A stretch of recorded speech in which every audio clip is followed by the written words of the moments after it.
पलवल जिला bar association में आज काफ़ी गर्मजोशी देखी गई। बाहर से आए अधिवक्ताओं ने अपने अधिकार के लिए वोट मांगे, जिसे बार एसोसिएशन ने बड़ी गंभीरता से लिया और सुना। देखिए पूरी रिपोर्ट। चैनल को लाइक करें, सब्सक्राइब करें। इंडिया 83 न्यूज़ आपका अपना चैनल, सब्सक्राइब जरूर करें।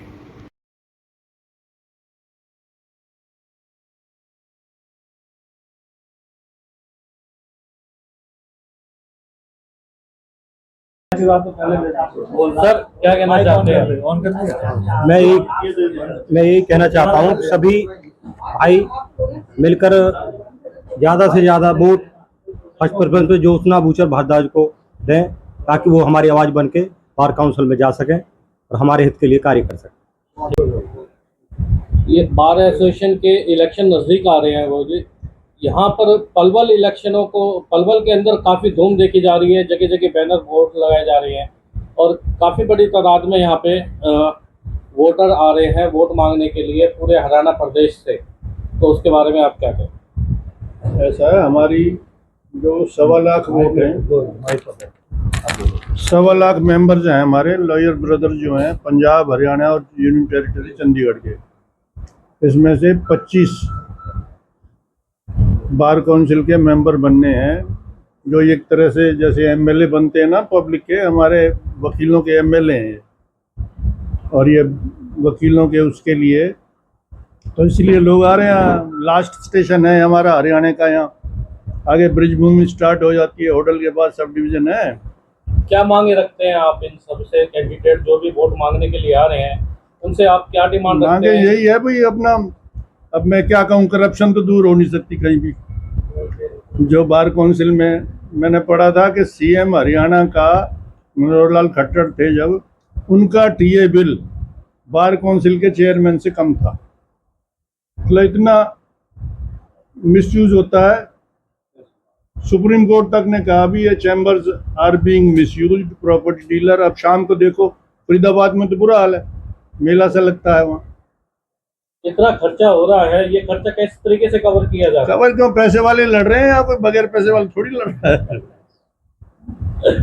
तो ऐसा है, वो पॉलिटिकल जागृति है लोगों में, रिप्रेजेंटेशन है, अच्छा है भाई। देखो स्ट्रांग बार होगी, स्ट्रांग बार काउंसिल होगी तो जजेस भी ध्यान से काम करेंगे, करप्शन पे कर्टेल लगेगी और लॉयर्स के फायदे के। अब जैसे अमेंडमेंट ला रहे हैं एडवोकेट एक्ट में, तो उसको कर्टेल करेंगे। डिमांड होगी कि भाई हड़ताल नहीं कर सकते जी, ये उसमें प्रोविज़न रख रहे हैं, जब हमारा राइट ही क्या है। और उसके अलावा तो कई और वेलफेयर एक्टिविटीज़ हैं, जैसे अब पंजाब हरियाणा की राजधानी, उसके अलग हाई कोर्ट की डिमांड चल रही है जब से हरियाणा बना है, तो वो भी ज़रूरी है। अब लोगों को यहाँ से जाना पड़ता है चंडीगढ़ के लिए।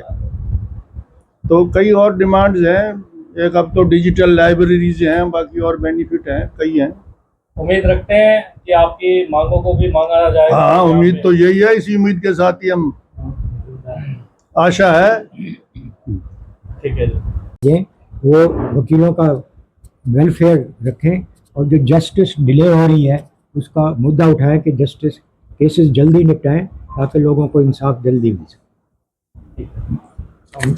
आश्वासन देता हूँ मैं सबकी तरफ से, कहो आप। मैं सबकी तरफ से सब भाइयों से रिक्वेस्ट करता हूँ कि वोट दीजिए और कामयाब करिए। रेफरेंस आपने ये बताओ। सारे हमारे अधिवक्तागण साथी जो बैठे हैं उन सबों ने अपनी शुभकामनाएं मैडम को दी हैं और सब दिल से वोट देंगे और मैडम से उम्मीद करते हैं ज्योत्सना जी से, एक वो वकीलों के वेलफेयर के लिए, खासकर यूथ वकीलों के वेलफेयर के लिए, और जो हमारे सीनियर एडवोकेट्स हैं उनके वेलफेयर के लिए काम करेंगे और जस्टिस के लिए हम उनसे पूरी उम्मीद रखते हैं और तन मन धन से हम उनके साथ हैं। मैं अशोक भारद्वाज एडवोकेट। आज जितने भी हमारे साथी यहाँ पर आए हैं उन्होंने एक विश्वास जताया है मैडम पर, और हम उम्मीद करते हैं कि जिस तरीके से हम विश्वास से उनके साथ लगे वो हमारी उम्मीदों पर कायम रहे और हमारी आवाज बनकर, आज जो हरियाणा पंजाब के चुनाव में जो आज हमारी आवाज बनकर वो हमें न्याय दिलाए। और जो भी युवा साथियों के जो वेलफेयर की बात है उस पर वो उम्मीद है कि वो उस पर काम करेंगे। एडवोकेट के इलेक्शन जो हो रहे हैं तो उसमें हमारे एक उम्मीदवार ज्योति भारद्वाज जी जो खड़ी हुई हैं, मैडम भारद्वाज एक ही बात है, ज्योत्सना भारद्वाज जो खड़ी हुई हैं, तो मैं सभी भाइयों से अपील करता हूं कि भाई उन्हें ज़्यादा से ज़्यादा वोट देके उन्हें जिताएं, जिससे कि वो हमारे वकीलों के वेलफेयर के लिए अच्छा कार्य कर सकें और जो एडवोकेट की जो उनके लिए वेलफेयर उनके लिए काम कर सकें। पलवल के अधिवक्तागण को मेरा नमस्कार।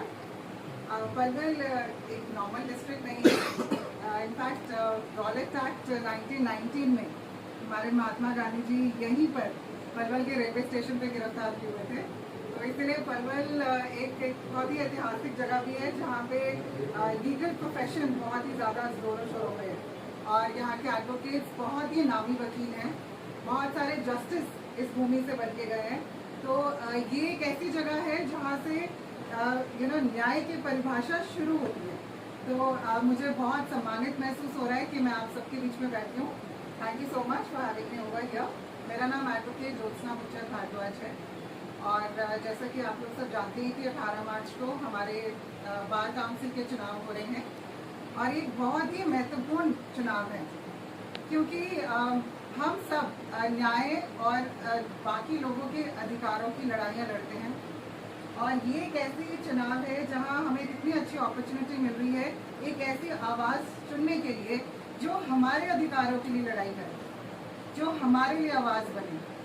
तो मैं ज्योत्सना बुचर भारद्वाज बैलेट नंबर 134 आप सबके बीच में आई हूँ एक साथी की तरह और आप सबसे जिम्मेदारी लेने के लिए कि मैं आपकी आवाज़ बन सकूँ और आपके जो भी मुद्दे हों ना तो सिर्फ उनको पूरी जिम्मेदारी से आगे रखूँ पर पूरे ठोस कदम उठाकर उन्हें परिणामों तक भी पहुँचाऊँ।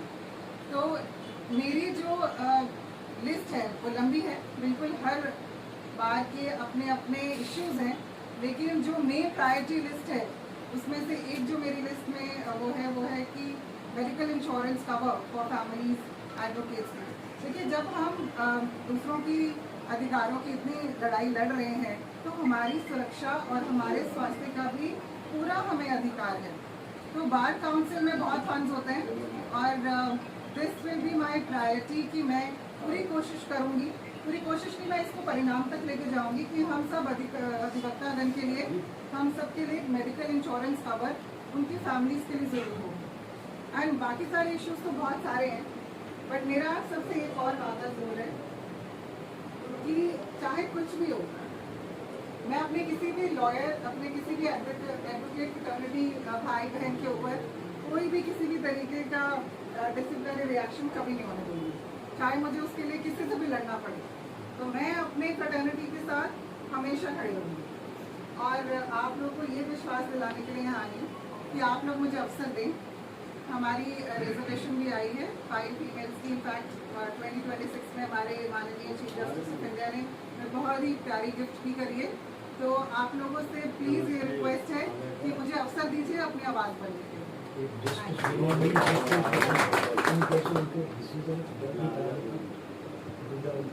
बिल्कुल सर, हाँ जी सर। इनफैक्ट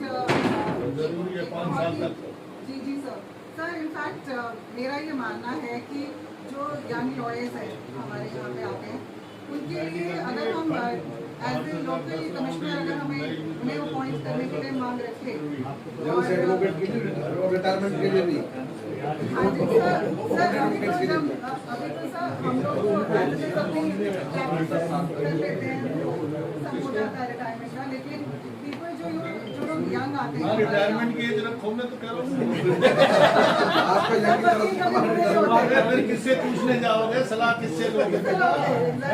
जहाँ समस्या आ जाएगी कौन घर जाओगे? घर कुछ नहीं तो टाइम पास करने। मैडम ये बात आ रही है, मुद्दा है चुनावों को लेकर। तो चुनावों को लेकर अगर हम बात करें तो मेन आप पलवल सिटी में पहली बार यहाँ पे आपको देखा गया है कि इलेक्शनों के टाइम आप लास्ट मोमेंट में वोट मांगने के लिए आए हैं। तो क्या कुछ लगता है कि पलवल जिले को क्या नई सौगात मिलनी चाहिए और क्या परिवर्तन आना चाहिए यहाँ पे? देखिए, पहले तो मैं कहूँगी कि लास्ट टाइम और फर्स्ट टाइम कभी कुछ नहीं होता।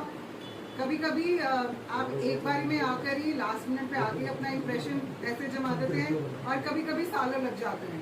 तो मुझे नहीं लगता है कि हमारे लिए कोई भी मौका, हम लास्ट मिनट की टाइम पे भी वकालतनामा कोई हमारे पास में आता है तो हम जज से जाके ऑर्डर ले आते हैं ना। तो ऐसे ही मैं अगर यहाँ आई हूँ और मुझे इतना स्नेह मिल रहा है और आप सब देख ही रहे हैं कितना स्नेह है मेरे पास, तो मुझे नहीं लगता कि मैं कोई लास्ट टाइम पे आई हूँ। मुझे लगता है मैं बिल्कुल राइट टाइम पे आई हूँ और यही टाइम है जब सब लोग अपना पूरा विश्वास बनाने की कोशिश में है कि कौन से कैंडिडेट को चुना जाए। देर है दुरुस्त है जी नहीं, बिल्कुल। आप पलवल की जनता से क्या मांग रखती हैं, पलवल के बार एसोसिएशन से क्या मांग रखती हैं? देखिए, मुझे मैं यहाँ पे जिम्मेदारी लेने आई हूँ और इनसे विश्वास जीतने आई हूँ। ये मुझसे जो चाहेंगे, जो जिस भी परिभाषा में ये मुझसे जिस तरीके की भी मेरे लिए मुझे बोलेंगे कि आप हमारी आवाज़ बने, मैं इनकी आवाज़ बनूंगी और उनके सारे मुद्दों को ठोस कदम उठा करके परिणाम तक पहुंचाने की बार काउंसिल में पूरी कोशिश करूंगी अगर मुझे मेंबर बनने का अवसर मिला। यही आश्वासन दे रही है। और हरियाणा प्रदेश में बार एसोसिएशन के बारे में आप जो इलेक्शन लड़ रहे हैं, इसका आगे आपने क्या क्या अपना एजेंडा ले रखे हैं और किस तरीके से आप कार्य करेंगे? देखिए, पंजाब और हरियाणा बार काउंसिल का इलेक्शन एक बहुत बड़ा इलेक्शन है और इसके अंदर 158 कैंडिडेट्स खड़े हुए हैं और हर एक जगह की अपने अपने एक चैलेंजेस हैं। But as a matter of fact जो हमारे अधिवक्ता गण है, हमारे एडवोकेट्स फ्रेटर्निटी है, उनके जो मेन इश्यूज हैं हम उसको लेकर के प्रायोरिटी लिस्ट के ऊपर उसको डेफिनेटली वर्क करेंगे। ठीक है, थैंक यू। लेडीज बारे में बोल देते जो 5 सीटें मिली हैं पहली बार तो